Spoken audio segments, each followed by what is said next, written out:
Welcome to CNS TV. This is Annapurna. Bigg Boss గురించి మనలం అనమాట. సో ఈ రోజు కూడా ఓవరాల్ గా చూసుకుంటే లైవ్ అప్డేట్స్ ప్రోమో రెండు కలిపితే ఎపిసోడ్ అయిందండి. ఎక్స్ట్రా కొత్తగా 1 or 2 పాయింట్స్ తప్ప ఏమీ లేదు. So as usual episode start అయ్యేసరికి మన మణికంఠ పడుకుని ఉన్నాడు. కుక్కలు అరిచే first time Bigg Boss house నుంచి కుక్కల అరుపులు వినడం.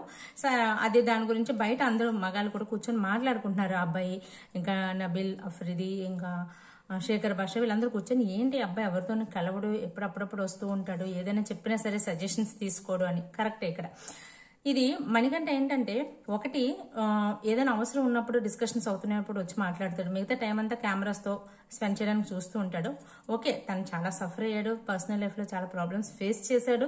అసలు అంతా బాగానే ఉంది. కానీ దాని నుంచి సింపతి సంథింగ్ ఒక రకమైన సింపతి కొంచెమైనా వస్తుంది అన్నట్టుగా లోన్లీగా ఉంటున్నాడు అనిపిస్తుంది నాకైతే. అట్ ద సేమ్ టైమ్ ఎవరితో ఎక్కువగా మాట్లాడితే క్లోజ్ అయిపోతే తన స్ట్రాటజీస్ వర్కౌట్ అవ్వవు, తను మెంటల్ గేమ్ ఆడాలి అని అనుకుంటున్నాడు తను. సో ఆ విధంగానే వర్కౌట్ అవుతుందని అనుకుంటున్నాడు. అట్ ద సేమ్ టైం ఏంటంటే తను ఇటు సీతతో నిఖిల్తో అందరితో కూడా కొంచెం కొంచెం క్లోజ్ అవుతున్నాడు. నిఖిల్తో మాట్లాడేటప్పుడు కానీ బేబక్తో మాట్లాడేటప్పుడు కానీ ఎవరితో మాట్లాడుతున్నట్టు కూడా సో అదే ఇంప్లిమెంట్ చేయడానికి ట్రై చేస్తున్నాడు ఇండైరెక్ట్ గా. సో అది తను ఎంతవరకు వర్కౌట్ అవుతుందో చూడాలి. అదైతే అంత హెల్తీ గేమ్ అయితే కాదు ఆ నేచర్ అది. సో తను ఒరిజినల్ గా చెప్పాలంటే చాలా స్ట్రాంగ్ కంటెస్టెంట్, చాలా బాగా మాట్లాడగలడు, డిఫెండ్ చేసుకోగలడు, ఆడుతున్నాడు, అంతా బాగుంది. ఇది ఒకటి తగ్గించుకుంటే తనకు బెటర్. ఇంకొకటి ఏంటంటే తనలో ఏదైనా తప్పు ఎవరైనా చెప్పారనుకోండి తను యాక్సెప్ట్ చెయ్యడు. అది యాక్సెప్ట్ చేయకుండా అది కరెక్టే అనుకుంటాడు. సరేలే నేను ఏదో తప్పుగా మాట్లాడేశాను కదా, ఇంకెప్పుడు మాట్లాడకూడదు, సారీ అని చెప్పడం ఇలాంటిది ఏమి ఉండదు అతని డైరీలోనే ఉండదు. సో అది మన నాగమణికంఠ. సో ఇంకా అది అయిపోయిన తర్వాత ఏంటంటే వంటగదిలోని వీళ్ళు ఏంటంటే మళ్ళీ కిచెన్లో వంట ఇవన్నీ అంటే చీఫ్స్ అవి మారారు కదా, కొంచెం డ్యూటీస్ గురించి అది డిస్కషన్ వచ్చింది. సో దాని గురించి డిస్కషన్ అయింది. అలాగే ఈ కూరలో కారం ఎక్కువ అయ్యిందంట. సీత వచ్చి బేబక్నేమో కూర వండుకుంటానంటే యాక్సెప్ట్ చెయ్యలేదు అనమాట. నబీల్ కూడా వచ్చి నేను ఏదో పుడ్డింగ్ ఏదో చేసుకుంటానని దాన్ని కూడా యాక్సెప్ట్ చేయలేదు. సో అందరూ కూడా కొంచెం రివర్స్ అయ్యారు, ఏంటి మనల్ని మనం ఏం వండుకోనివ్వరా అని. ఇక్కడ నిన్న అందరూ మాట్లాడుకున్నారు ఒక కూరే వండుకోవాలి, రైస్ పెట్టుకోవాలి, ఇంకెవరు ఏమి వండుకోవద్దు అని. సో బేబక్ ఏంటంటే నేను అందరూ సాఫ్ట్ అనేసరికి ఈరోజు కొంచెం బాగా స్ట్రిక్ట్ అయిపోయినట్టుంది. ఆఖరికి మన శేఖర్ భాష కూడా వంటగదిలోకి వెళ్ళి ఏదో వండుకోవాలంటే భయపడుతున్నాడంట బేబక్ని చూసి. తను ఏమైనా అనుకుంటుందేమోనని జడ్చాడంట. సో ఈ కిచెన్ ఎంతవరకు వెళ్ళిందంటే నామినేషన్స్ వరకు వెళ్ళిపోయింది పాపం బేబక్కి. సో తను అనుకుంటుంటుంది మీరే వండమన్నారు, మీరే నామినేషన్లు వేసారేంటారు నాయన అని. సో సీత నబీల్ కానీ వీళ్ళందరూ డిస్కషన్ వచ్చింది. పాయింటే, ఎందుకంటే కొంతమంది ఆ కారం తినలేకపోతున్నారు, తను వండిన కారం. కొంతమందికి నచ్చొచ్చు నచ్చకపోవచ్చు. అప్పుడప్పుడు వీళ్ళందరూ మాట్లాడుకుని డెసిషన్ తీసుకుంటే బాగుంటుంది. సో అది ఈ లోపు ఏంటంటే ఈ డిస్కషన్స్ లో సీతకి ఎప్పటి నుంచో మనసులో నిఖిల్ మీద తను అన్నిచ్చి పెట్టేస్తున్నాడని, సప్రెస్ చేసేస్తున్నాడని ఫీలింగ్స్ చాలా ఎక్కువ ఉంది.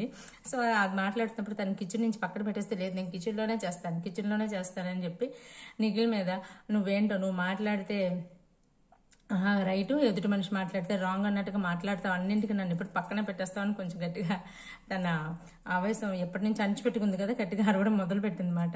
సో నిఖిల్ మళ్ళీ తర్వాత సముదాయించి నిఖిల్లో ఉన్నది ఏంటంటే బ్యాలెన్స్ చేస్తాడు విషయం. తన మీదకి నెగిటివిటీ వస్తుంది అనుకునేసరికి దాన్ని బ్యాలెన్స్ చేసి కొంచెం కామ్ అయిపోతున్నాడు. అది తనలో ఉన్న సెటిల్ మెంటాలిటీ మాత్రం చాలా బాగుంది నిఖిల్లో. అదొకటి చాలా చాలా అగ్రెసివ్ అయిపోడు, అరవలసిన దగ్గర అరుస్తున్నాడు. అవతల మనిషి కొంచెం అటు ఇటుగా ఉంది, కొంచెం పీక్గా మాట్లాడుతున్నారు అనేసరికి బ్యాలెన్స్ చేసేస్తున్నాడు. అదొకటి తను చాలా అబ్జర్వ్ చేస్తున్నాడు, ఓహో ఇక్కడ ఏదో మిస్టేక్ జరుగుతుంది అనేది. అది ఒక గేమర్కి ఉండవలసిన మంచి పాయింట్, చాలా మంచి పాయింట్ నిఖిల్లోది. తర్వాత ఇంకేంటి నామినేషన్ స్టార్ట్ అయ్యాయి. ఇదంతా మనం ఇందాక లైవ్లో మాట్లాడుకున్నదే.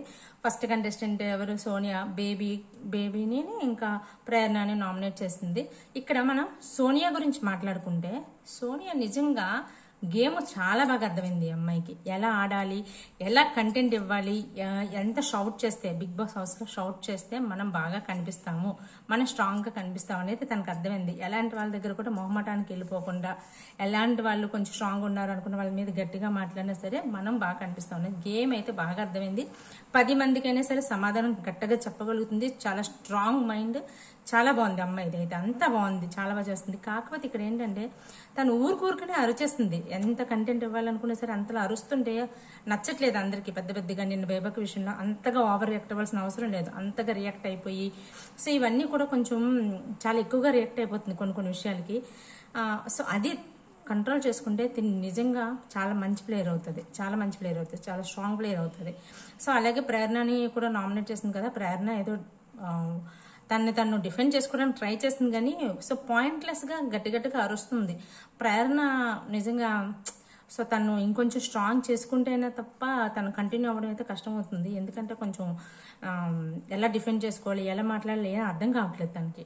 సో అదొకటి తను ఆలోచించుకుని ఇంప్రూవ్మెంట్ చేసుకోవాలి. అది తన ప్రేరణ విషయంలో అలా అవుతుంది. యష్మి అయితే అటు ఇటు అలా మేనేజ్ చేస్తుంది. సో ప్రస్తుతానికి అయితే చీఫ్గా ఉంది కాబట్టి వెళ్ళిపోతుంది. కానీ యష్మి దగ్గర కూడా అంత విషయం అయితే లేదు. సో ఇక్కడ మనం చూసుకుంటే కొంచెం సోనియా బాగానే ఉంది.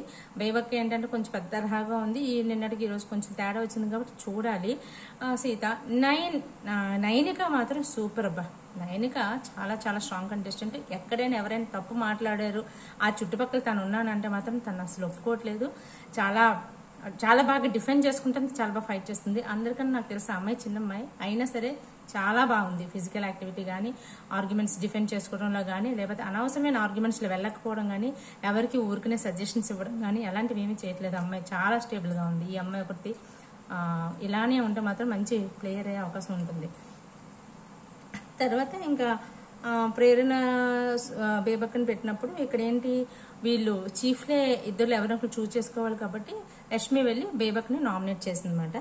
ఆ తర్వాత నెక్స్ట్ నబీల్ వచ్చాడు. నబీల్ మణికంఠ ఇంకా బేబక్కి ఇద్దరికి కూడా సేమ్ ఒకటే చెప్పాడు. ఇద్దరు కూడా తనతో సరిగ్గా కనెక్టివిటీ లేదు, వాళ్ళిద్దరూ తనతో క్లోజ్ అవ్వట్లేదు అనే రీజన్తోనే వాళ్ళిద్దరిని నామినేట్ చేశాడు. సో వీళ్ళిద్దరిలో కూడా మళ్ళీ యష్మి వచ్చి మణికంఠని నామినేట్ చేసింది. సో ఒక ఓటు బేబక్క పడితే ఒక ఓటు మణికంఠ పడింది. తర్వాత వచ్చింది ఎవరు, మణికంఠ అయిపోయిన తర్వాత శేఖర్ భాష వచ్చారు. శేఖర్ భాష మణికంఠకి వేశారు, తర్వాత బేబక్కి ఇద్దరికి నామినేట్ చేశారు. తన పాయింట్స్ తను చెప్పారు. మణికంఠకి ఎందుకు వేశారంటే ఇందాక జరుగుతున్న ప్రాసెస్లో అంటే నామినేషన్స్ అవుతున్న ప్రాసెస్లో మణికంఠ వాయిస్ రేజ్ చేశాడు. ఎందుకంటే ఒకనొక టైంలో ఏమన్నాడంటే ఇక్కడ ఎక్కడంటే సోనియా ప్రేరణకి బేబక్కి మధ్యలో డిస్కషన్ అవుతున్నప్పుడు బేబక్ వాళ్ళది హౌస్ అందరూ ఉన్నప్పుడు జరిగిన డిస్కషను. సో దానికి డిస్కషన్ కాబట్టి సో దాన్ని నేను జడ్జ్ చేయగలను. కానీ ప్రేరణకి ఇంకా సోనియాకి మధ్యలో జరిగింది పర్సనల్ దాకా అక్కడ నేను లేను కాబట్టి నేను జడ్జ్ చేయలేని అని ఒక రీజన్ యష్మి చెప్పింది. కానీ అది సరైన రీజన్ కాదు, అది రాంగ్, అలా చెప్పకూడదు కూడా. సో అలాంటప్పుడు నువ్వు ఆ ప్లేస్లో ఉండి నువ్వు డెసిషన్ ఎలా తీసుకోగలుగుతావు? సో పాయింట్ అయితే కరెక్ట్గానే అడిగాడు మణికంఠ లేచి, నువ్వు ఎలా డెసిషన్ తీసుకోగలుగుతావు? నువ్వు ఆ చైర్లో ఉన్నావు కాబట్టి నువ్వు దానికి సరైన డెసిషన్ తీసుకోవాలి, నీకు అనుకూలంగా చెప్పకూడదు కదా అని చెప్పి యు ఆర్ అన్ఫిట్ అనే పదం వాడేశాడు అనమాట. సో అదే చెప్తున్నా, ఎవరైనా ఏదైనా అన్ఫిట్ అని వాడకూడదు అంటే ఎందుకు వాడకూడదు, నేను అంటాను అన్నాడు. అక్కడ నైనిక రేజ్ అయింది, నువ్వు ఎలా అంటావు అని చెప్పి. సో ఇలాంటి మాట అబ్బాయిలో ఏదైనా తనలో విషయం ఉంది కానీ లూజ్ టంగ్, అవతలవన్నీ హెడ్ స్ట్రాంగ్, ఇలాంటి చిన్న యాటిట్యూడ్ కొంచెం ఇలాంటివన్నీ ఉన్నాయి. అబ్బాయి తగ్గించుకుంటే మాత్రం సో బాగుంటుంది, లేదంటే నెగిటివిటీ అలా ఎక్కువైపోతుంది. సో శేఖర్ భాష మణికంఠని సో ఆ పాయింట్తో నువ్వు అన్ఫిట్ అని అనకూడదు. ఇంకోటి ఏంటంటే గేమ్ అంతా నువ్వు కంట్రోల్ తీసుకోవాలనుకుంటావు, నువ్వే ఇంకొక బిగ్ బాస్ అనేసుకుంటావు. సో ఇవి తగ్గించుకో అని చెప్పి వేశాడు. ఇప్పుడు మనం అనుకున్నదే. ఆ తర్వాత మణికంఠ డిఫెండ్ చేసుకున్నాడు సంథింగ్. ఎలా అంటే నువ్వు లోపలికి వచ్చి ఏదో డెసిషన్ తీసుకున్నావు, నువ్వు చాలా వీక్ అని చెప్పాను కదా. ఎదుటి మనిషి బ్రెయిన్తో ఆట ఆడాలనుకుంటాడు కానీ అది అంతగా వర్కౌట్ అవ్వట్లేదు. సో శేఖర్ బేబక్ గురించి ఏంటంటే ఇందాక అదే బేబక్క వంటగదిలోకి రానివ్వట్లేదు, అందరూ భయపడుతున్నారు. అందరూ భయపడడం మీన్స్ ఎవరికి ఫ్రీడమ్ ఉండట్లేదు, ఎవరికైనా అందరికీ నచ్చాలని రూల్ లేదు కదా. సో ఎవరైనా ఏదైనా వండుకోవాలంటే అలౌ చేయట్లేదు. నేను కూడా ఏదైనా వండుకోవాలంటే నాకు కూడా మీరు ఏదైనా అనుకుంటారమ్మా మన మొహమాటం వచ్చేస్తుంది, ఫ్రీడమ్ ఉండట్లేదు అని చెప్పి నామినేట్ చేశారన్నమాట. సో అది దాని తర్వాత ఇంకా అయిపోయింది. తర్వాత బేబక్క వచ్చింది, తను పృథ్వీని నబీల్ని నామినేట్ చేసింది. ఈ మధ్యలో ఏంటంటే ప్రేరణ యష్మి కూర్చున్నారు, సోనియా గురించి మాట్లాడుకుంటున్నారు. ఎంత బాగా మాట్లాడుతుంది అంటే అంతే, ఆట బిగ్ బాస్ లో అలానే ఉంటుంది, అలానే ఉండాలి. సో క్లోజ్ గా ఉండి సరదాగా మాట్లాడుకుంటే అయిపోదు కదా, అలా ఉంటుంటేనే నీ వ్యూ పాయింట్స్ ఏంటో వాళ్ళకి తెలుస్తూ ఉంటాయి. సో సోనియా అయితే కరెక్ట్ గా ఆడుతుంది, తన టెంపర్మెంట్ తగ్గించుకుంటే మాత్రం సరైన క్యాండిడేట్ అవుతుంది ఈ బిగ్ బాస్ లో. సో ఇంకా నెక్స్ట్ బేబక్ వచ్చి పృథ్వీని ఇంకా నబిల్ని చేసింది. పృథ్వీ ఏంటంటే కిచెన్లో ఏమీ హెల్ప్ చేయవు నువ్వు అని చెప్పి, తనైతే నాకు తెలిసి ఇప్పటివరకు కిచెన్లో ఎక్కడ కనపడలేదు, నిజమే అది. సో ఈ లోపు ఏమందంటే తను యాక్చువల్లీ కిచెన్లో వంటలు గిన్నెలు అవి కడిగాడట. సో దానికి తను సీత చెప్పింది మాట, గిన్నెలు కడిగాను చెప్పు అంటే అక్కడ తను నిఖిల్ కూడా పెద్దగా ఏమనలేదు, షుడెంట్ టాక్ అన్నాడు. అక్కడ తను మాట్లాడకూడదని రూల్ అయితే ఎక్కడ లేదు. సో తను కూడా నార్మల్గా అంతకుముందు ఎవరితో మాట్లాడొద్దు అన్నాడు కాబట్టి ఆ విధంగానే చెప్పాడు. కానీ తినైతే రేజ్ అయిపోయింది, ఎందుకంటే చెప్పాను కదా సర్ప్రైజ్ అయిపోయి వాయిస్ రేజ్ చేయడం మొదలు పెట్టింది నిఖిల్ మీద తిరగబడ్డు. సో నువ్వెవరు అనుకుంటే పెద్ద పెద్దగా వాళ్ళిద్దరి మధ్య కొంచెం ఆర్గ్యుమెంట్ అయింది. నిఖిల్ కూడా కొంచెం ఆర్గ్యూ చేశాడు. సో అది ఇక్కడ సీత కూడా బ్యాలెన్సింగ్ గా ఉంటుంది, అరవాలి అనుకున్నప్పుడు అరుస్తుంది, చెప్పాలి అనుకున్నప్పుడు చెప్తుంది. సో తను ఇంకొంచెం యాక్టివ్గా సంథింగ్ ఏదో మిస్ అవుతుంది సీతలో. సో అది తను ఏంటో ఇంకొంచెం యాక్టివ్గా ఉండడమా లేకపోతే అందరితో ఈక్వల్గా ఉంటుందో లేదో అనేది ఒకసారి చూసుకోవాలి. ఒక సెట్ ఆఫ్ మైండ్స్ దగ్గర ఆగిపోతున్నట్టుంది. సో అదొకటి చేస్తే సీత కూడా కొంతకాలం సస్టైన్ అవుతుంది. సో అది అంత వెంటనే వెళ్ళిపోయే అమ్మాయి అయితే కాదు. సో బేబక్క పృథ్వీ నబీల్ని ఎందుకు చేసిందంటే సార్ మింగిల్ అవ్వట్లేదు, నువ్వు వాయిస్ రేజ్ చేయాల్సిన టైంలో వాయిస్ రేజ్ చేయట్లేదు, వాయిస్ పెంచు అని చెప్పి చేసిందన్నమాట. సో ఇది మధ్య మధ్యలో ఏంటంటే వర్ష పృథ్వీది ఏదో love track, comedy love tracks ఇలాంటివి నడుస్తున్నాయి. వర్ష అయితే నెమ్మదిగా అలా బ్యాలెన్స్ చేస్తుంది, ఎవరితో ఏ గొడవలు లేకుండా. నేను వర్ష లోపలికి వచ్చినప్పటికి ఏమనుకున్నానంటే ఈ అమ్మాయి బాగా గొడవలు ఆడేస్తుంది, సో పిచ్చి పిచ్చిగా బిహేవ్ చేస్తుంది ఏమనుకున్నాను. కానీ చాలా చాలా చక్కగా ఉంది ఇప్పటి వరకు అయితే, చాలా బ్యాలెన్సింగ్గా ఉంది. తన నామినేషన్లో కూడా మనకి ఇక్కడ చూపించలేదు, కానీ తన నామినేషన్స్ వేస్తున్నప్పుడు కూడా చాలా కూల్గా చాలా పర్ఫెక్ట్గా చెప్పేసింది, అంత బాగానే చేసింది. సో ఇది సో ఓవరాల్గా మీకు ఈ ఎపిసోడ్ చూసిన తర్వాత ఏ కంటెస్టెంట్ నచ్చారు, ఎవరు ఫేర్ అనుకున్నారు? ఇంకా మాస్క్లు వేసుకుని అయితే ఇంక చాలా మంది ఉన్నారు. మాస్క్లు అయితే ఇంకా ఓపెన్ అప్ అవ్వలేదు కంప్లీట్గా, 1 వీక్ కూడా అవ్వలేదు కదా. నామినేషన్స్ అయితే ఒక్కొక్కరు బయటకు వస్తారు. మీకు నచ్చిన కంటెస్టెంట్ ఎవరు కామెంట్ చేసి చెప్పండి.